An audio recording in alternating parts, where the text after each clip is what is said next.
नमस्कार मित्रों, मैं अनुज अपने जारी सीरीज के 9वें भाग में आप सभी के सामने उपस्थित हूं और ये आप सबके लिए बहुत महत्वपूर्ण है। जैसा आप सभी जानते हैं, मैंने जो सीरीज बनाई है या जो सीरीज का निर्माण कर आप सभी के सामने प्रस्तुत किया है, उसमें मेरा उद्देश्य भारत में एक सामाजिक सौहार्द को आगे बढ़वाना है जो राजनीतिक कारणों से खोया हुआ है और एक सामाजिक खाई लगातार बनी हुई है।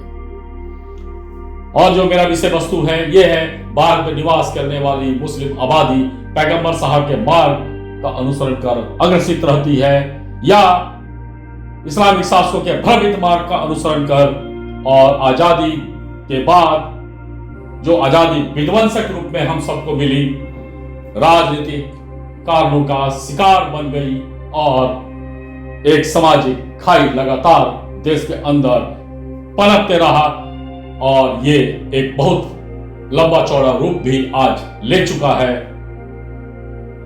मेरे इस चैनल को लाइक, सब्सक्राइब और शेयर करते रहें ताकि लगातार सामाजिक खाई वाली जानकारियों को मैं आपके सबके सामने देता रहूं। मैं जल्दी से अपने भाग 9 के कुछ बिंदुओं पर आता हूं। जब हमारे देश में सब कुछ है तो यह सामाजिक खाई क्यों है? क्या इसमें स्वार्थ राजनीति समाहित हम सबको नहीं दिखती? क्या विशेषकर मुस्लिम समुदाय और मुस्लिम बुद्धिजीवियों को भी नहीं दिखती? स्वार्थी राजनीति को अगर मौका दिया जाएगा तो किसी को जीने का अधिकार नहीं देंगे, किसी को कोई हक नहीं देंगे, सिर्फ अपना राजनीति स्वार्थ पूरा करते रहेंगे, सबका इस्तेमाल करेंगे और अंत में बदनाम कर सबको आपस में लड़वा कर अपने देश या विदेश के महल में चैन से जाकर सो जाएंगे क्योंकि उनके पास अकुत धन होगा, अकुत संपत्ति होगी और यहां जनता आपस में उलझी रहेगी।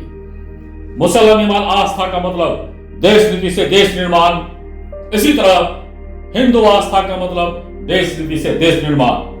और इसके लिए एक छोटा सा उदाहरण मैं देना चाहूंगा।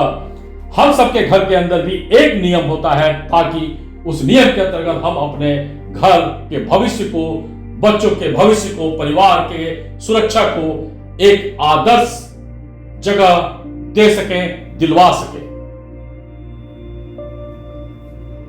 और इसी के लिए हम सब लगातार किसी न किसी रूप में प्रयासरत रहते हैं। अगर हम अपने परिवार के लिए एक नियम और एक सकारात्मक दिशा को दे सकते हैं या देने की कोशिश करते हैं तो यही प्रयास हम देश के लिए क्यों नहीं करते हैं? हम अचानक से अपने मूल सिद्धांत से, मूल देश के नियम से भटक क्यों जाते हैं? क्योंकि भटकाने वाले लोग मौजूद हैं जो आपका इस्तेमाल करते हैं और अब आपके इस्तेमाल से देश में एक सामाजिक खाई भी बनवाते हैं और उसका पूरा का पूरा फायदा वो खुद लेते हैं। विध्वंसक आजादी के बाद अघोषित राजतंत्र